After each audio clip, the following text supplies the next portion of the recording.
Good morning. It's Tuesday morning in Alberta, Canada. It's supposed to be a nice day today. It was supposed to snow, so I won't be working tonight because it didn't snow. Got a light dusting. It's not 3 to 5 centimeters. Anyway, I just thought I'd come on this morning. I didn't get much sleep last night. I've slept in my Honda at minus 48 with the wind chill factor. That's Celsius.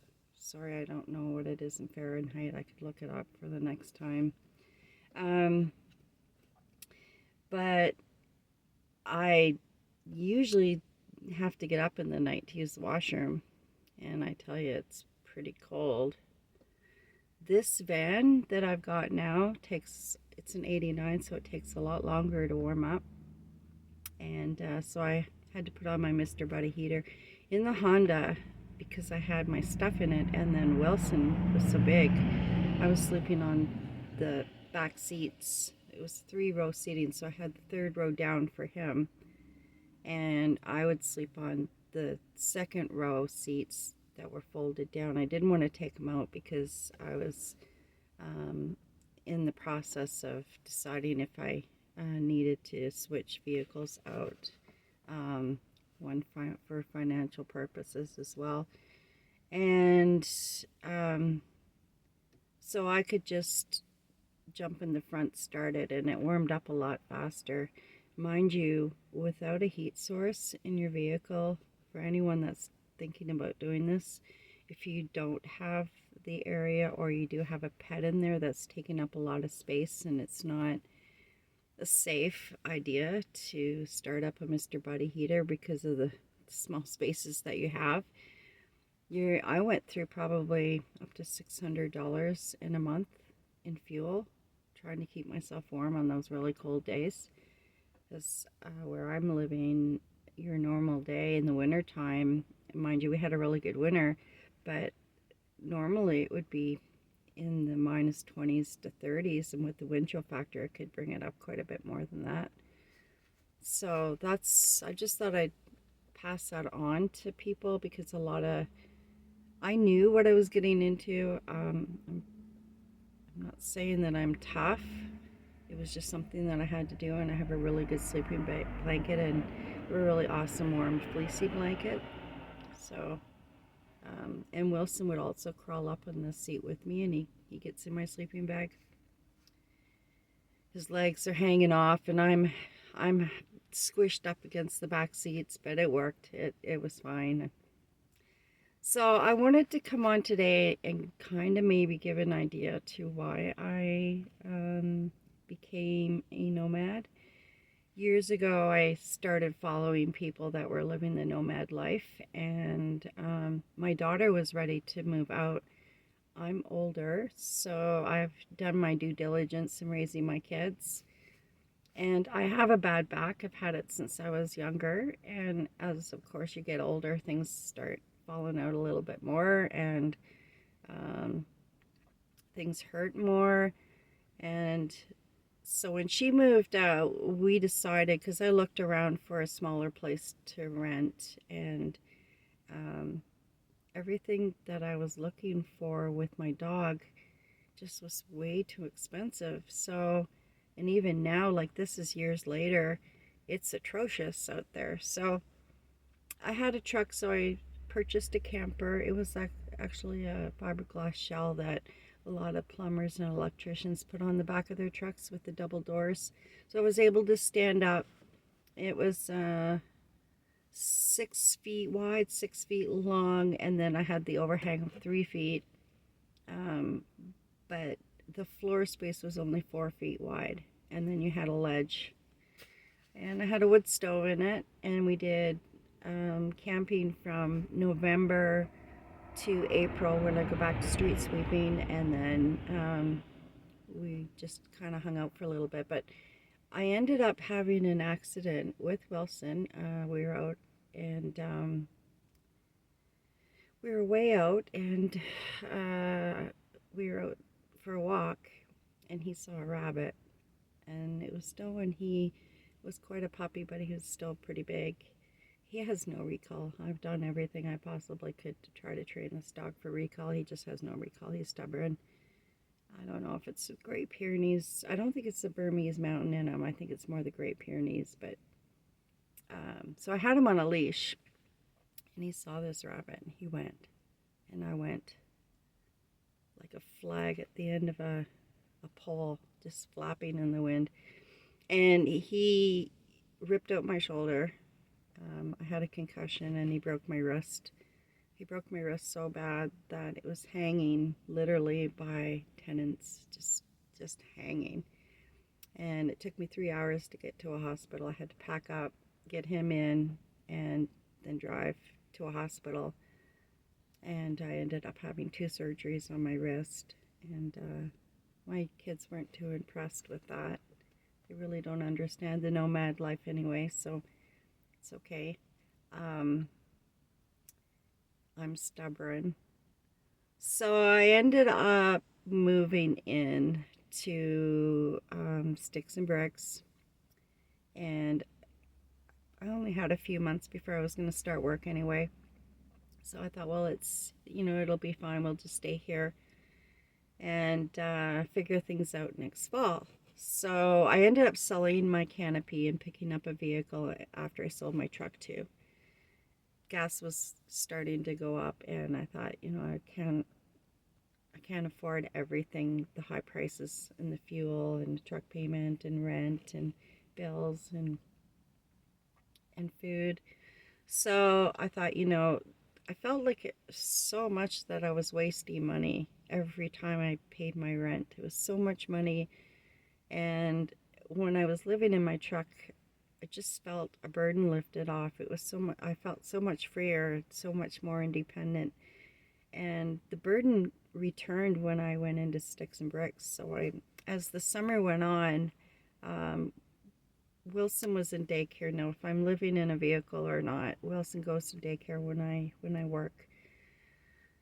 So it doesn't really matter as far as that goes. If I'm living in a vehicle or living in a house, when I'm working, Wilson still has to go to daycare. But as time went on, I realized, well, there's no way once I get laid off, I only work casual through the winter, that I'm really going to be able to have any extra money at all if I stay here. So I gave my notice and I packed up and I put my stuff in storage, which I ended up purchasing again because I had gotten rid of majority of my stuff when I moved into the truck. And I've ended up getting rid of a lot of the stuff. I've given a lot to family and sold some and gave some away. And I do have still a storage unit that I need to go down and kind of thin out. I have half a wall with firewood. I have no idea why I'm keeping firewood, but I did have a wood stove in my truck, and I am getting a wood stove for here, so I figured, well, you know what, I'll just hold on to it. And I have like clothes in there and just odds and ends and a few pieces of furniture and then just a lot of odds and ends of knickknacks that I didn't really want to get rid of, but I've got to get in there and get rid of it all, because the more you get rid of, for me anyway, the lighter everything feels. I would just like to be able to have what's in this vehicle and then use a small storage unit for kind of a holding container for my wood and a few supplies and camping gear and stuff like that I don't want to jam into here. So probably will keep a small storage unit, but I have a lot of work ahead of me as far as the other one goes, so, or the one that I have now.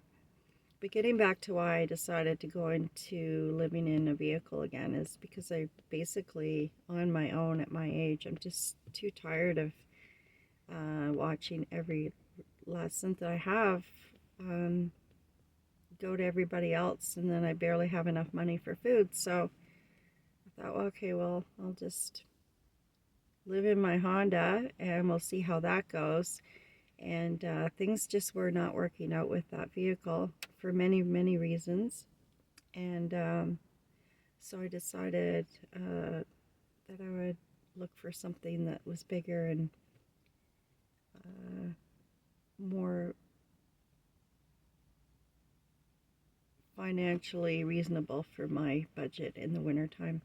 I can save in the summertime, but uh, it depends on what happens in your life. Sometimes a lot of your savings can go out the window, and I'm sure a lot of you can understand that.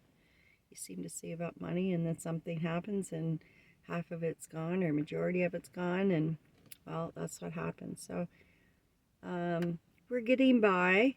Uh, things are a lot better now, and just want to say to people, if you're thinking about this, if you have a small vehicle, make sure you go through everything and figure it out, and you know how you're going to keep your food. Fortunately for me, in the wintertime here, I really don't need a cooler because I don't have a diesel heater. I have my Mr. Buddy, but in the Honda I didn't use it, so everything in my cooler stayed cool. Stayed very cool. Sometimes I'd wake up and my eggs were frozen, my milk was frozen, but otherwise it worked out okay. And in the summertime, it's a different matter. So I had two coolers before in my truck, and I would just get lots of ice lots of times. I think I'll invest in a better cooler this year.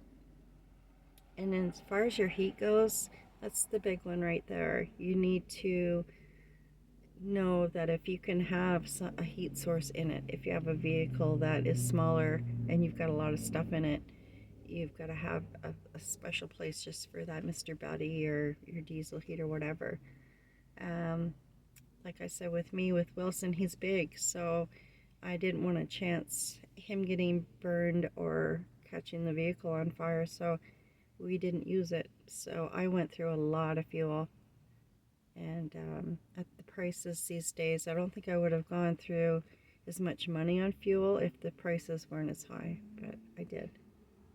So I just thought I'd let you know about that, and give you an idea of where I am at and why I'm doing this. And I'm not doing it because I'm forced into it. I could get an apartment, I could function in a basement suite or wherever just fine. But I have a choice because with Wilson, I need a bigger space and I need a backyard that's fenced so he can run. Even if I didn't have a backyard, I still could hike him. But usually any place that comes that you're allowed pets is either a rundown place, which I won't live in, or a place that's pretty pricey. And I don't really care to live in a neighborhood. I like my space. I like my independence. I like people. I was an EMT before. I've done fire rescue. Um, you've got to have a heart for people if you do that kind of work. So it's not that I don't like people. I just don't like people. I don't like to be around them. Um, that's why I chose to do truck driving, because I go into my office in the morning, start it up, and away I go. And I meet up with the crews throughout the day and different people at the asphalt plant and stuff like that. But majority of the day, I'd say at least 85–90% of the day, I'm on my own, and that suits me just fine. I don't mind being alone. I could probably go into the bush and be in there for 6 months and not see anybody and hear of anybody and not really be bothered by it. I would miss my grandkids. I'd miss my kids, but and probably Wilson would get tired of me talking to him, but otherwise it wouldn't bother me at all. So I think you have to be a certain type of person to be able to do this. And it is, if you are thinking about it and serious about it, it is quite a burden when you move in to your vehicle and you don't have to pay rent anymore. You still have your car payment or fuel, you still have food, you still have insurance. There's other things, there's always something, and I always find too, the more money you have, the more you spend too. So you have to be diligent and make sure that you save for a rainy day in case your vehicle breaks down. You have to get a motel for a couple of days, or you have to stay for family, and you have a pet, you might have to put the pet into boarding. So there's all kinds of things that you do have to think of. It's just switching it over to a different category, that's all. but it's a category where you're not financially spent. And with the cost of living these days, it's atrocious. So I just thought I'd pass that along. I hope it helps somebody out. I'm just going to be sitting for quite a bit this week, do some reading. I want to clean Ivy. Since I got her, she's been in the shop to get road safety, and then I've been doing a lot of running around. I had to clean up my Honda, and then I wanted to go get more stuff out of the storage so I could jam more stuff in here. And I haven't really had time to give it a good deep cleaning. I've wiped things down, but I haven't cleaned it, so I'm going to do the vents and the dash and the windows and sweep up the floor. She was pretty clean when I picked her up too, so that was good.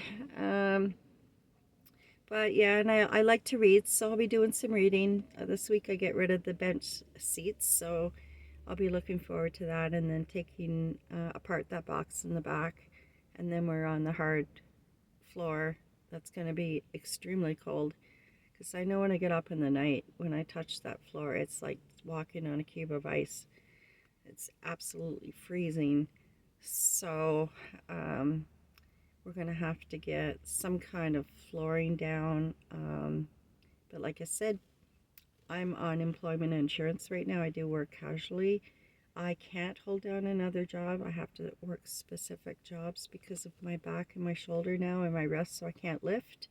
I can't stand for very long. I can't walk long distances.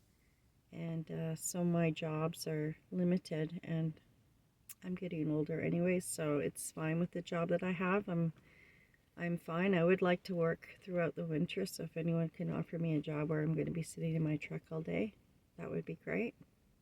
Um, I can't unload a truck because I can't lift, so, and I can't bend over for long periods of time. So yeah, it does limit things, but this is my specifics. Other people might be able to work. I know there's a few people that I follow that do hold down jobs. They get up every morning, go to a job, and they live in their vehicles. And I've never slept better than I have in my vehicle. It's very strange. And I park where a lot of truckers park. I have had a few things happen. But I've had truckers come up behind my vehicle and almost touch it with their brights on for me to move out of the way, because this is an area where I park where a lot of owner operators park. So they'll park their vehicles, and they park them in the same spot sometimes, and they if I see their car is there, then I usually try to park away from the vehicles, because I do know that the truck is going to roll in either late at night or the next day or whatever, and they're going to want a spot near their vehicle. So I'm courteous about that. But when I'm randomly just parked on the side of the road, sometimes when there's lots of space in either direction, and I'll have a truck come up because that's the spot where exactly where he wants to park, they try to push you out. So at first it kind of bothered me and I left, but now I just don't leave. They can move their truck and go somewhere else. I'm a truck driver, so it's not that hard to move a truck. It's like a car, basically, just longer and bigger. So I have respect for them, but when they don't show me any respect as somebody that's parked on the side of the road, when I have every right to be here too, and they try to bully me, I'll put up with a lot. I have a very long fuse, like extremely, exceptionally long. But I don't. After a while, I don't let anybody push me around. So I try to be kind to people. But on that note, parking. Parking, depending on your vehicle. I don't park in neighborhoods, even if when I have my Honda, because I don't like the hustle and bustle. And if someone's out walking their dog and I haven't got up yet and it's 7 in the morning, usually I'm up early, but I'm just saying, some people get up at 6 o'clock in the morning and walk their dog. Wilson will bark, and also I don't want to really be a burden in a neighborhood on people. I like to just kind of be off on my own somewhere. So I usually pick industrial parks, and I try to pick areas where there's a lot of trucks parked that have come off the highway or whatever. There's not a lot of traffic. You can hear a truck going by right now. I did put up the blind because there's a lot of trucks that pass by me, and I didn't want it to interrupt the video. Anyway, but that's where I choose to park, and maybe I could do a video on parking. I usually try to have anywhere from 5 to 7 parking areas in my city that I live in, for the winter months anyway. I don't really get to go out very much in the summer. I'll try to grab a Sunday and go somewhere through the summer, but when I'm working from May, June on to the end of October, I'm working pretty long hours, so I don't get to enjoy the summer months living in my vehicle out in the bush too much. So basically most of my living where I'm in my vehicle constantly is in the winter time. So I am looking into getting a diesel heater this summer. I probably won't bother now because the harsh part of the winter's over, and what still is left, I can get through it. It's not too much of a problem for me, and I have a bigger space now that I can use my Mr. Buddy to kind of take the bite off the cold that's in the vehicle until the van gets warmed up. But I don't know. It depends. If I get to go away next winter, which I probably will, I won't be staying in the city, I don't think. I just did this year because certain reasons, family and other reasons. But I'll be able to use my wood stove, and I'd rather use a wood stove than a diesel heater. But when you're in the city, it sure helps. Anyway, I hope this helped some people out, and make sure you do your research, and if anybody has any questions or anything, just shoot me a comment, and hope everybody has a good day.